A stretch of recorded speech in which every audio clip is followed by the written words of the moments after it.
Assalamualaikum warahmatullahi wabarakatuh. Jumpa lagi bersama saya Kang Monto di channel saya Horor Malam Jumat. Jangan lupa like, subscribe, tekan tombol lonceng untuk senantiasa mengikuti video-video kami yang menyajikan cerita-cerita tentang mistis dan cerita-cerita yang nyata, bukanlah hanya fiktif saja. Bagi teman-teman yang senantiasa mengikuti video kami doakan semoga diberi panjang umur, dilipat gandakan rezekinya, diberi kesehatan. Jangan lupa video kami disebarluaskan supaya banyak yang ikut serta mendengarkan cerita-cerita tentang misteri. Pada bulan Agustus tanggal 3, teman kami atau teman saya yang bernama Arif datang ke rumahku ingin menceritakan tentang pengalaman yang sangat mistis menurut Mas Arif. Mas Arif merupakan salah satu sosok seseorang lelaki yang berilmu. Dulu dia penyantri agak lama. Ia bercerita kepada saya, "Kang, aku ingin cerita Kang tentang pengalaman misteri saya Kang," gitu kata Arif. Aku jawab, "Ya ceritanya gimana Arif?" "Gini Kang, ini cerita dari salah satu keluarga saya sendiri Kang," gitu. Ya gini, lalu ia bercerita gini, pada tahun 90-an si Arif mempunyai paman yang bernama Pak Kodir. Pak Kodir ini merupakan buruh panggul di pasar. Ia mempunyai 4 anak masih kecil-kecil. Yang anak pertama masih kelas 3 SD, anak kedua sudah masuk kelas 1 SD, dan anak yang ketiga itu masih TK. Jadi yang satunya lagi masih bayi. Jadi Pak Kodir menjadi tulang punggung keluarga. Sang istri belum bisa kerja dikarenakan anaknya masih kecil-kecil. Pak Kodir itu merupakan warga yang sangat minus banget dibanding dengan warga-warga yang lain, sangatlah miskin. Hasil dari buruh panggulnya itu untuk memenuhi kebutuhan sehari-hari sangatlah kurang. Kemudian Pak Kodir karena kebutuhan pendapatannya itu tidak sesuai dengan kebutuhan untuk sehari-hari, Pak Kodir itu sering ngutang dengan bank-bank titil atau bisa dikatakan bank tongol gitu ya. Pak Kodir sering ngutang sama teman-teman satu kerjaannya untuk mencukupi kebutuhan dalam satu hari. Karena penghasilan buruh pokok itu satu hari tidak menentu, kadang dapat, zaman dulu itu kadang dapat 10.000, kadang 20.000, jadi tidak bisa mencukupi kebutuhan dalam satu hari. Setelah lama kemudian ia menjalani hidup, Pak Kodir itu merasa sangatlah susah hidup. Tiap hari ia ditagih hutang oleh temannya. Tiap hari ia ditagih hutang sama bank. Tiap hari ia ditagih hutang sama rentenir. Sehingga hidupnya sangatlah sedih banget. Sang istri pun sering menangis dan sering merasa sedih dikarenakan sering diasingkan oleh teman-teman kampungnya. Si Arif ini merupakan keponakannya. Ia melihat keluarga Pak Kodir itu sangat sedih pada saat itu.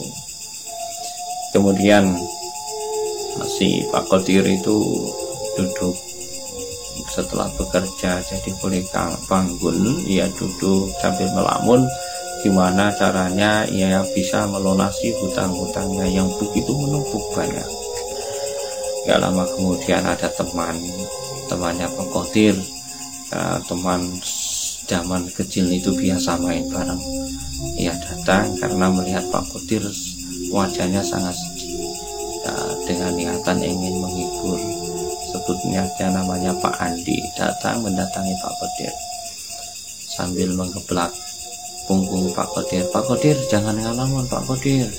Iya, ini Pak, aku sedih nih Pak. Pak Pandu ya. Nah, Pak Pandu, saya sangat sedih nih Pak. Kenapa? Oh, Pak Andi. Ya. Pak Andi, saya sangat sedih nih Pak. Nah, sedih kenapa Pak Qadir? Aku ini hutangnya banyak Pak. Jadi tiap hari itu orang yang nagih hutang kepadaku itu enggak cuma satu. Tiap jam ada orang yang nagih hutang. Tiap jam ada orang yang menagih hutang. Tapi aku belum bisa melunasi hutang-hutang saya Pak Pandi. Oh gitu. Gimana Pak? Bapak enggak usah sedih. Ayo tak ajarin aku usaha ya Pak. Karena Pak Andi itu bisa dinyatakan pengusaha sukses pada zaman itu. Pak Andi itu jadi pengusaha mie ayam gitu ya, bikin mie ayam. Nah, terus Pak Qadir diajak sama Pak Andi diajari usaha Pak Andi ini diajari bikin bidding, bikin tusuk sate gitu ya. Terus setelah ia menggeluti usaha yang dirintis oleh Pak Qadir, setiap hari ia membuat bidding atau tusuk sate, terus dibawa ke pasar, malam bikin tusuk sate, paginya bawa ke pasar. Itu tidak membuahkan hasil yang ia inginkan. Hutang Pak Qadir belum bisa terlunasi dan ia sangat kebingungan karena seorang pedagang itu kan penghasilannya pasang surut. Pak Qadir semakin sedih dan semakin sangat terpuruk ketika ia melihat anak-anaknya. Pak Qadir hanya duduk sambil menangis. Karena dulu Pak Qadir itu masih sangat jauh dari wawasan dalam bidang kewirausahaan. Kemudian Pak Qadir bingung. Ia berjalan di tepi pasar sambil merenung, memutar kepalanya gimana caranya ia bisa mendapatkan uang yang banyak supaya bisa melunasi hutang-hutangnya. Pada saat itu Pak Qadir menjual tusuk sate tersebut, lakunya masih sedikit untuk kebutuhan dalam satu hari belum bisa. Kemudian Pak Qadir itu melihat ada ayam. Timbullah pemikiran yang sesat. Pak Qadir tersebut mencuri ayam di pasar terus ingin dijual. Dilalah pas waktu itu ada salah satu orang yang di pasar melihat Pak Qadir mencuri ayam, berteriak maling gitu. Kemudian Pak Qadir dikeruyuk semua warga yang ada di pasar menuju ke Pak Qadir. Pak Qadir dipukulin oleh semua warga, semua tubuh lecet, semua berdarah, sehingga Pak Qadir itu tergeletak hampir pingsan. Pas waktu itu Pak Andi melihat Pak Qadir dengan begitu, dia sambil menangis mengangkat Pak Qadir. Diangkat sambil menangis, Pak, kenapa Pak kamu kok bisa dipukulin warga Pak? Ini aku pas waktu tadi jalan melihat ada ayam, karena saya ini hari ini belum mendapat penghasilan, beras yang ada di rumah udah habis, anak-anakku belum makan. Terus aku memutuskan mencuri itu ayam, kata Pak Kadir. Ya Pak Kadir, jangan sedih Pak Kadir, kata Pak Andi. Ini Pak Kadir, aku punya sedikit uang untuk beli beras ya, dikasih sama Pak Andi. Kemudian ia pulang, semua barang-barang di pasar ia ambil, terus ia pulang.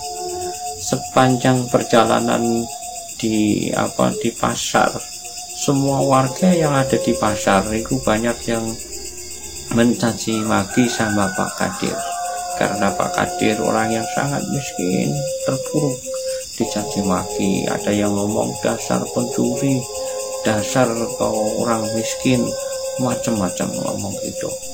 Nah, sehingga Pak Kadir itu berjalan, hatinya sangat terluka dan ia sangat meneteskan air mata penuh dengan rasa kesedihan.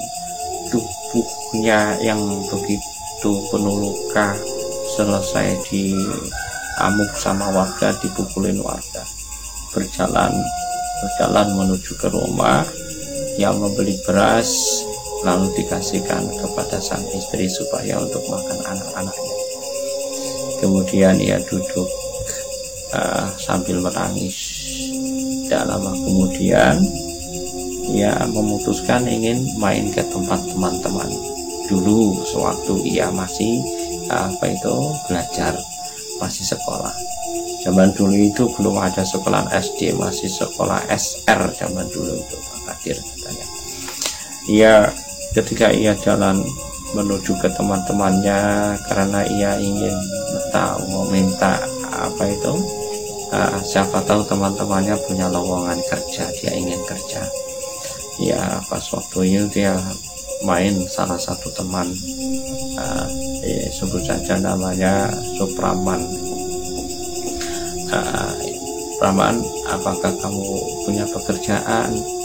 Aku butuh kerjaan banget nih Praman, kata Pak Kadir.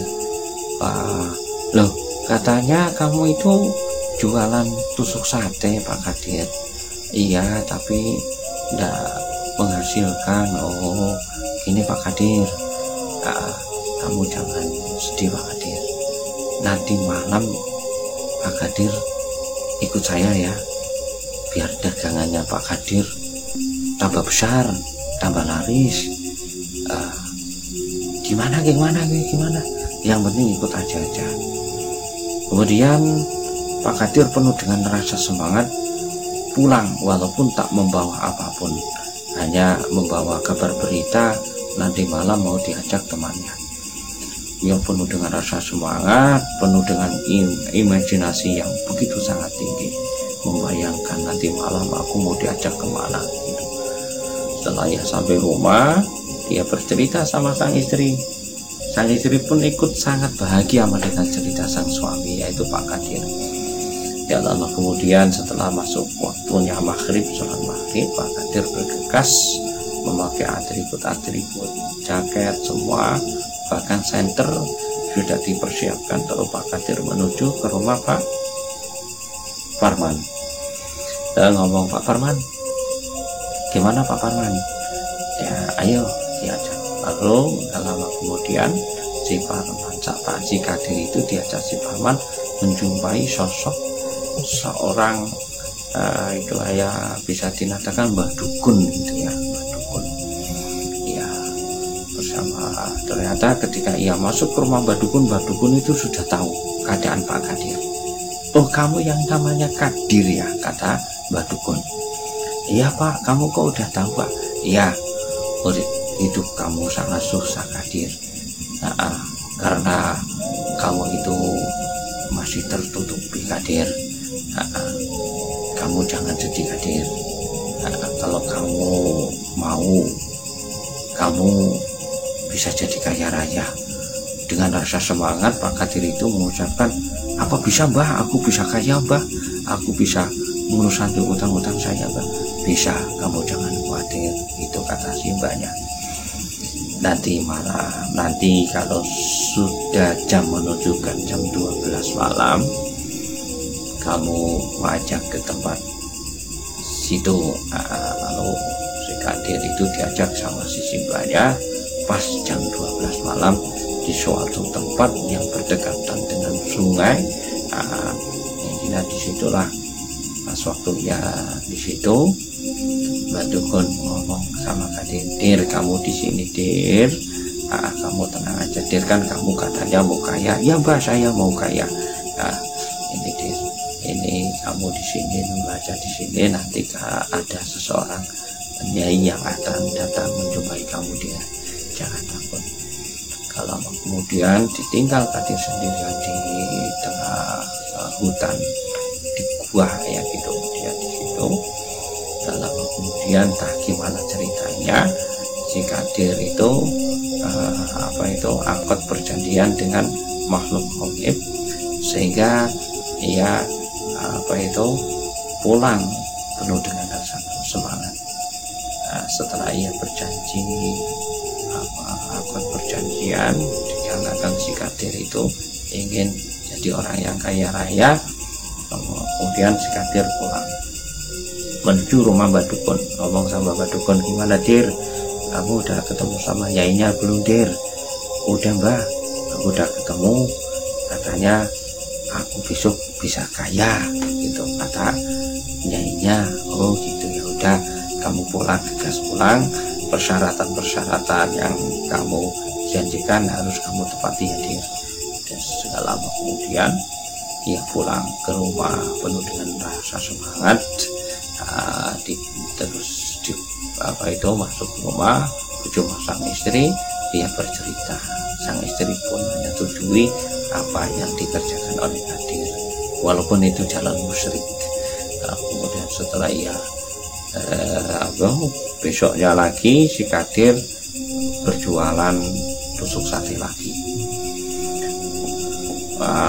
Satu hari ia jualan tusuk sate, semuanya ludes habis, bahkan uang yang dihasilkan itu melebihi hasil yang ia jual. Terus satu hari, 2 hari, 3 hari, 4 hari, sampai 1 bulan, 2 bulan, sampai 1 tahun si Kadir itu bisa dikatakan bisa melunasi semua utang-utang si Kadir. Dan si Kadir itu jadi orang yang konglomerat, sangat kaya banget, sehingga orang-orang yang di sekeliling itu penuh dengan curiga. Ada apa si Kadir kok begitu cepat usahanya dan sekarang jadi orang kaya.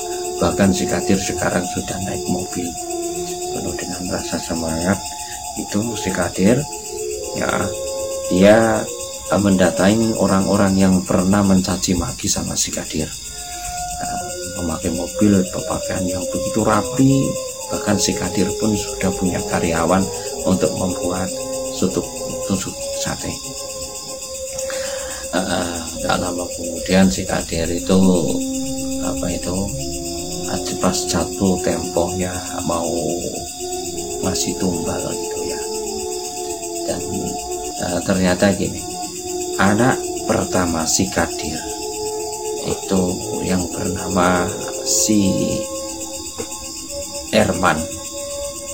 Si Erman ini sudah mempunyai istri dan sudah beranak.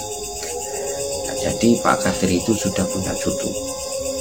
Ketika ia ritual di dalam kamar bersama sama si nyainya, itu disuruh cucunya si Kadir untuk dijadikan tumbal. Jadi waktu itu si Arman itu agak penasaran, agak curiga sama bapaknya, karena anaknya si Parman itu diistimewakan sama sang kakek. Mau apa dibelikan, mau mobil dibelikan, mau apa saja dibelikan. Lama kemudian pas jatuh tempohnya mau dijadikan tumbal, sang cucu itu diajak tidur bareng sama sang kakek si Pak Kadir itu, diajak tidur. Pas waktu jam 12 malam Pak Kadir itu keluar dari kamar menuju kamar khusus. Sang cucu masih tidur sendirian di kamar. Sang cucu merasa gerah, kehausan, sehingga ia bangun dari tidurnya. Ketika ia bangun tidur, sang cucu merasakan ada sesuatu yang aneh. Kenapa sang kakek kok tidak ada di kamar? Dan ia merasakan aroma kemenyan begitu sangat menyengat. Kemudian sang cucu dengan rasa penasaran menuju kamar khusus yang biasa kakeknya itu masuk ke situ. Nah, pas waktu itu kamar tidak terkunci dan terbuka, sedikit terbuka. Sang cucu masuk ke dalam. Sang cucu merasa kaget melihat ada sosok wanita cantik yang masih berbincang-bincang sama sang kakek. Kemudian sang cucu itu menjerit karena sosok cantik itu tidak ada kakinya. Jadi sehingga sang cucu itu kaget dan menjerit, lari ketakutan menuju kamar sang ayah. Akan tetapi ketika ia berlari begitu cepat, jatuh. Ketika jatuh, sang cucu tidak bisa bicara. Jadi orang bisu tidak bisa bicara, dan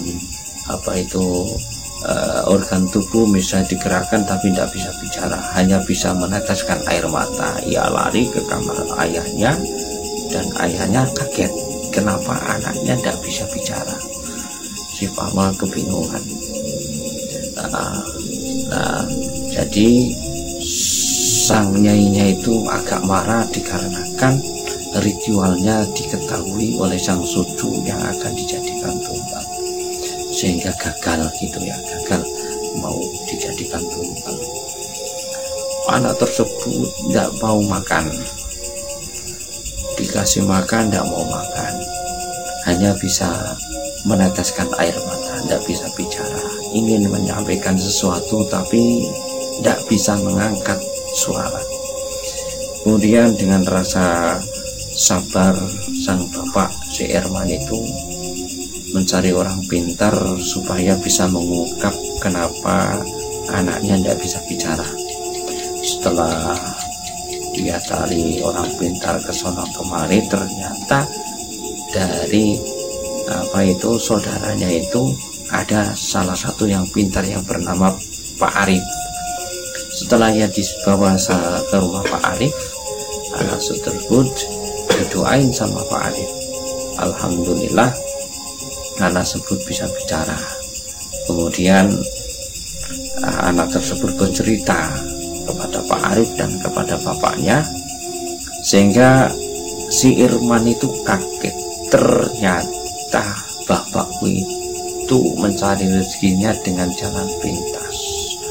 Dia dengan rasa menangis dan rasa kecewa karena melihat ayahnya mencari rezeki dengan jalan pintas, dan selama ini makanan yang ia makan itu dari jalan-jalan musyrik.